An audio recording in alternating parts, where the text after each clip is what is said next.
Comment gérer son stress quand on est coach? Bonjour à toutes et à tous et bienvenue dans cette vidéo. Je suis Alexandre Cormon, votre coach en business pour vous faire passer au niveau supérieur.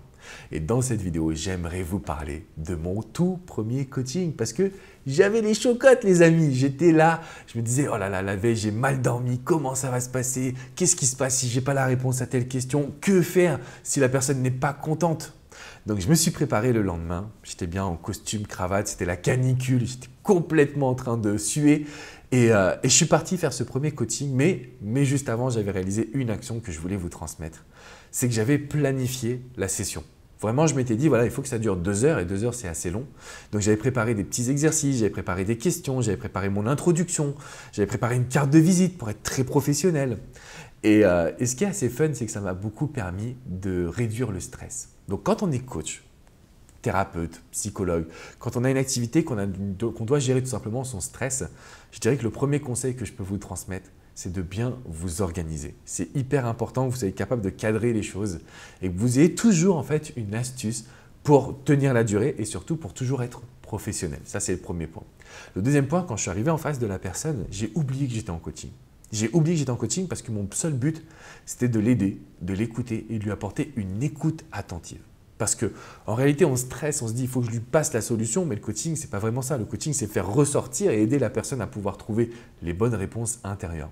Donc, ce que je voulais vous mettre en avant, c'est que vous pouvez dès à présent moins stresser en vous disant je vais porter une écoute attentive, je vais bien cibler son objectif et mon rôle, c'est de pouvoir remplir cet objectif, donc de l'accompagner et de pouvoir lui montrer en quoi cette personne est tout simplement formidable et en quoi cette personne, à l'époque, pouvait trouver l'amour. Si vous regardez cette vidéo, premier aspect, le but, c'est vraiment de planifier les choses pour moins stresser. Le deuxième aspect, c'est d'oublier que vous êtes en coaching ou en prestation professionnelle. Il faut simplement donner de l'écoute, de l'attention et surtout de l'amour à la personne qui est en face de vous. Le troisième aspect, pour bien gérer son stress, c'est forcément d'utiliser toutes les techniques que l'on connaît. La méditation, la musique, donc la visualisation. Vous fermez les yeux, vous visualisez, vous mettez votre musique préférée. Vous allez vous détendre et vous allez pouvoir profiter du moment présent. Et le quatrième aspect qui est le plus important, c'est de bien avoir un contact avec la personne avant le coaching, avant le rendez-vous. Pour bien gérer son stress, n'hésitez pas à lui envoyer un petit texto en lui donnant l'heure du rendez-vous, l'endroit où vous vous trouvez, rajouter un petit smiley histoire de détendre l'atmosphère parce qu'encore une fois, la personne qui est en face de vous, c'est un être humain. Donc pas de stress, il ou elle n'est pas là pour que vous vous cassiez la gueule, au contraire. Il ou elle est là pour que vous passiez un bon moment et que vous l'aidiez à trouver les réponses intérieures.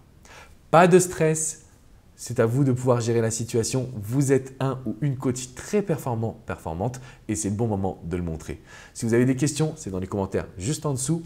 De mon côté, je vous invite à mettre un petit pouce bleu et surtout à vous abonner à cette chaîne YouTube. J'aimerais reprendre cette phrase de ma mère qui me disait toujours « Alex, mieux vaut prévenir que guérir ». Donc prévoyez les choses. Prenez votre temps et je peux vous garantir que ça va vous aider à être beaucoup moins stressé. Allez, à très bientôt les amis. Ciao, ciao.